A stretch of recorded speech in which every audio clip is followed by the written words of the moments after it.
ബംഗ്ലാദേശിൽ ഹൈന്ദവർക്കെതിരെ മുഹമ്മദ് യൂനിസ് ഭരണകൂടത്തിന്റെ തീക്കളി തുടരുന്നു. പ്രതിഷേധം ആളിക്കത്തുന്നതിനിടെ കൂടുതൽ ഹിന്ദു സന്യാസിമാരെ അറസ്റ്റ് ചെയ്ത് പ്രതികാര നടപടി തുടരുകയാണ് സർക്കാർ. ബംഗ്ലാദേശിലെ ഹിന്ദുക്കൾക്കെതിരായ മനുഷ്യത്വരഹിത അതിക്രമങ്ങളെ RSS അപലപിച്ചു. അതിനിടെ ഭാരതവുമായുള്ള ബന്ധം മോശമായെന്ന് ബംഗ്ലാദേശ് വിദേശകാര്യ ഉപദേഷ്ടാവ് മുഹമ്മദ് തൗഹീദ് ഹുസൈൻ പ്രതികരിച്ചു.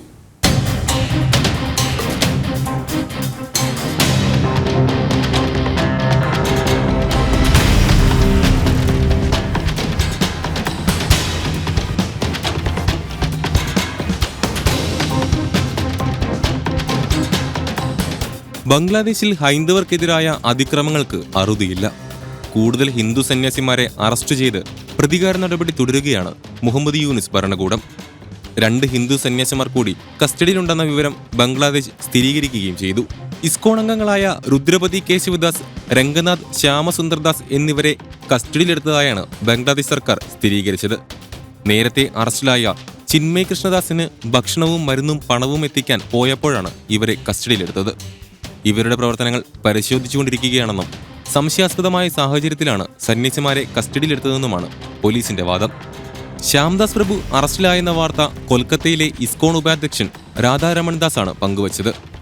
ചിറ്റഗോങ് പോലീസാണ് ഇദ്ദേഹത്തെ അറസ്റ്റ് ചെയ്തത്. വാറണ്ട് കൂടാതെയാണ് ശ്യാംദാസ് പ്രഭുവിനെ അറസ്റ്റ് ചെയ്തതെന്നാണ് സൂചന. സന്യാസിയുടെ ചിത്രവും അദ്ദേഹം എക്സിൽ പങ്കുവച്ചു. സന്യാസി ഒരു തീവ്രവാദിയെ പോലെയാണോ എന്ന് ചോദിച്ച അദ്ദേഹം ബംഗ്ലാദേശിലെ നിരപരാധികളായ സന്യാസിമാരുടെ അറസ്റ്റ് വളരെയധികം ഞെട്ടിക്കുന്നതും അസ്വസ്ഥമാക്കുന്നതാണെന്നും കൂട്ടിച്ചേർത്തു. സ്വാമി ചിന്മയുടെ സെക്രട്ടറിയെ കാണാനില്ലെന്നും അദ്ദേഹത്തിന്റെ പോസ്റ്റിൽ പറയുന്നുണ്ട്. അതിനിടെ ഇസ്കോൺ പ്രവർത്തനങ്ങൾ ബംഗ്ലാദേശിൽ നിരോധിക്കണമെന്ന ഹർജി ധാക്ക ഹൈക്കോടതി തള്ളി. ഹൈന്ദവ ആത്മീയ നേതാവ് ചിന്മയ് കൃഷ്ണദാസിന്റെ അറസ്റ്റിനെ തുടർന്ന് ബംഗ്ലാദേശിൽ പ്രതിഷേധം ആളിക്കത്തിയിരുന്നു. ഇതിന് പിന്നാലെയാണ് ഇസ്കോൺ നിരോധിക്കണമെന്നാവശ്യപ്പെട്ട് ഒരു അഭിഭാഷകൻ ഹൈക്കോടതിയെ സമീപിച്ചത്. പ്രതിഷേധങ്ങൾ കണക്കിലെടുത്ത് ചിറ്റഗോങ്ങിലും രംഗ്പൂരിലും അടിയന്തരാവസ്ഥ പ്രഖ്യാപിക്കണമെന്നും ഹർജിയിൽ ആവശ്യപ്പെട്ടിരുന്നു. ഹർജിയുടെ വാദം കേൾക്കുന്നതിനിടെ പ്രതിഷേധങ്ങൾ പരിഹരിക്കുന്നതിനായി സർക്കാർ ആവശ്യമായ നടപടികൾ സ്വീകരിച്ചതായി അറ്റോർണി ജനറൽ കോടതിയെ അറിയിച്ചു. ഇതിനു പിന്നാലെയാണ് കോടതിയുടെ നടപടി. ഇസ്കോൺ സന്യാസി ആചാര്യ ചിന്മയ് കൃഷ്ണദാസിനെ അറസ്റ്റ് ചെയ്തതിന് പിന്നാലെ രാജ്യത്ത് വൻ പ്രക്ഷോഭങ്ങളാണ് പൊട്ടിപ്പുറപ്പെട്ടത്. ചിന്മയ് കൃഷ്ണദാസിന് ജാമ്യം നിഷേധിച്ചതോടെയാണ് സംഘർഷം രൂക്ഷമായത്. ചത്തോഗ്രാമിലെ 6ാം മെട്രോപൊളിറ്റൻ മജിസ്ട്രേറ്റ് കോടതി കൃഷ്ണദാസിനെ രാജ്യദ്രോഹ കുറ്റം ചുമത്തി ജയിലിലടക്കുകയും ചെയ്തു. പ്രക്ഷോഭത്തിൽ ഒരു അഭിഭാഷകന് ജീവൻ നഷ്ടമാകുകയും ചെയ്തിരുന്നു. ചൊവ്വാഴ്ച നടന്ന ഏറ്റുമുട്ടലിലാണ് അസിസ്റ്റന്റ് പബ്ലിക് പ്രോസിക്യൂട്ടർ സെയ്ഫുൽ ഇസ്ലാം എന്ന 30-കാരൻ കൊല്ലപ്പെട്ടത്. തിങ്കളാഴ്ച ധാക്കയിലെ ഹസ്രത്ത് ഷാഹജാൽ രാജ്യാന്തര വിമാനത്താവളത്തിൽ നിന്നാണ് ചിന്മയ് കൃഷ്ണദാസിനെ അറസ്റ്റ് ചെയ്തത്. ചത്തോഗ്രാമിൽ ഒരു റാലിയിൽ പങ്കെടുക്കാൻ പോകുമ്പോഴായിരുന്നു അറസ്റ്റ്. ബംഗ്ലാദേശ് പോലീസിന്റെ ഡിറ്റക്റ്റീവ് ബ്രാഞ്ച് എന്ന് വെളിപ്പെടുത്തിയ ചിലർ അദ്ദേഹത്തെ പിടികൂടിയെന്നാണ് സനാതനി ജാഗരൺ ജോട്ടെ ഔദ്യോഗികമായി അറിയിച്ചത്. ഹിന്ദു സമുദായം ന്യൂ മാർക്കറ്റ് ഏരിയയിൽ നടത്തിയ പ്രതിഷേധ പ്രകടനത്തിൽ ബംഗ്ലാദേശ് പതാകയെ നിന്ദിച്ചു എന്നാരോപിച്ചാണ് ചിന്മയ് കൃഷ്ണദാസ് ഉൾപ്പെടെ 19 ഹൈന്ദവ പ്രവർത്തകർക്കെതിരെ രാജ്യദ്രോഹ കുറ്റം ചുമത്തിയത്. കോടതി ജാമ്യം നിഷേധിക്കുകയും ജയിലിലടക്കുകയും ചെയ്തതോടെ അദ്ദേഹത്തിന്റെ അനുയായികൾ പ്രക്ഷോഭം ആരംഭിക്കുകയായിരുന്നു. അദ്ദേഹത്തെയും കൊണ്ട് ജയിലിലേക്ക് പോയ വാനും പ്രക്ഷോഭകർ തടയാൻ ശ്രമിച്ചു. 10 പോലീസുകാരടക്കം 37 പേർക്ക് പരിക്കേറ്റതായി പോലീസും ദൃക്സാക്ഷികളും പറയുന്നു. പ്രക്ഷോഭകരെ പിരിച്ചുവിടാൻ ബാറ്റഡുകളും ഗ്രനേഡുകളും മറ്റും പ്രയോഗിച്ചു. ഇതിനിടെയാണ് പ്രക്ഷോഭകരും സുരക്ഷാ സേനയുമായി ഏറ്റുമുട്ടലുണ്ടായത്. ചിന്മയ് കൃഷ്ണദാസിന്റെ അറസ്റ്റിൽ ബംഗ്ലാദേശിലെ ഹിന്ദു, ബുദ്ധിസ്റ്റ്, ക്രിസ്ത്യൻ ഐക്യ കൗൺസിലും പ്രതിഷേധിച്ചു. അദ്ദേഹത്തെ ഉടൻ വിട്ടയക്കണമെന്നും അവർ ആവശ്യപ്പെട്ടു. കൃഷ്ണദാസിനെ ഉടൻ വിട്ടയക്കണമെന്ന് ഭാരതവും ബംഗ്ലാദേശ് മുൻ പ്രധാനമന്ത്രി ഷെയ്ഖ് ഹസീനയും നേരത്തെ ആവശ്യപ്പെട്ടിരുന്നു. ന്യൂനപക്ഷ പീഡനം ഉൾപ്പെടെയുള്ള കേസുകളിൽ അതിവേഗ വിചാരണ ട്രൈബ്യൂണൽ, ന്യൂനപക്ഷ സംരക്ഷണ നിയമം നടപ്പാക്കുക, ന്യൂനപക്ഷകാര്യ മന്ത്രാലയം രൂപീകരിക്കുക തുടങ്ങി 8 ആവശ്യങ്ങൾ ഉന്നയിച്ച് ബംഗ്ലാദേശിലുടനീളമുള്ള ഹിന്ദു സമുദായത്തിനു വേണ്ടി ചിന്മയ് കൃഷ്ണദാസ് വാദിച്ചിരുന്നു. കൃഷ്ണദാസിന്റെ അറസ്റ്റ് ഇരു രാജ്യങ്ങളും തമ്മിലുള്ള നയതന്ത്ര ബന്ധത്തിലും ഉലച്ചിലുണ്ടാക്കിയിട്ടുണ്ട്.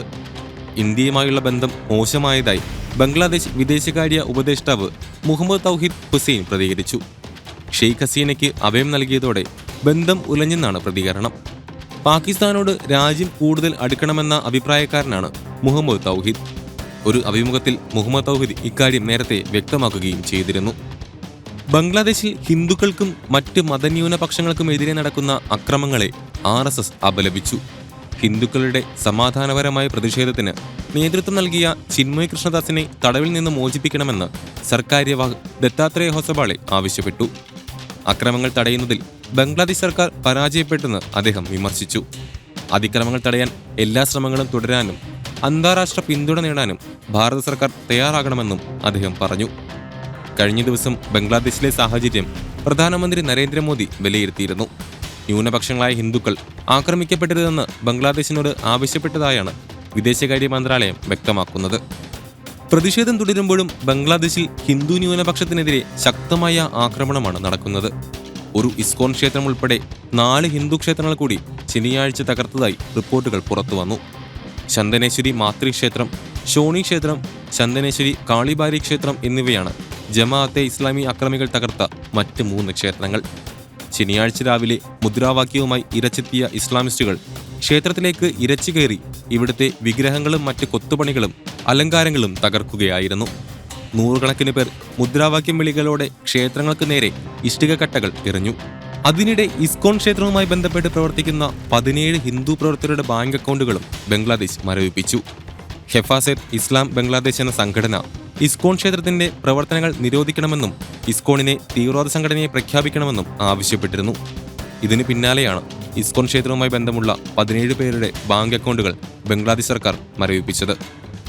ന്യൂനപക്ഷങ്ങൾക്കെതിരായ അക്രമങ്ങൾ വർദ്ധിക്കുന്നതിനിടെ ബംഗ്ലാദേശ് സർക്കാർ പാകിസ്ഥാനിൽ നിന്ന് വൻതോതിൽ ആയുധങ്ങളും വാങ്ങിയതായി റിപ്പോർട്ടുകൾ പുറത്തുവന്നു.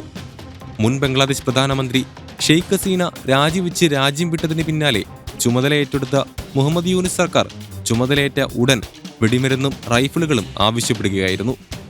ബംഗ്ലാദേശിന്റെ നിലവിലെ സാഹചര്യവും ആഭ്യന്തര എതിർപ്പും കണക്കിലെടുക്കുമ്പോൾ മിക്ക രാജ്യങ്ങളിൽ നിന്നും ആയുധങ്ങൾ സംബന്ധിച്ച് തൃപ്തികരമായ ഒരു പ്രതികരണവും ലഭിച്ചിട്ടില്ല.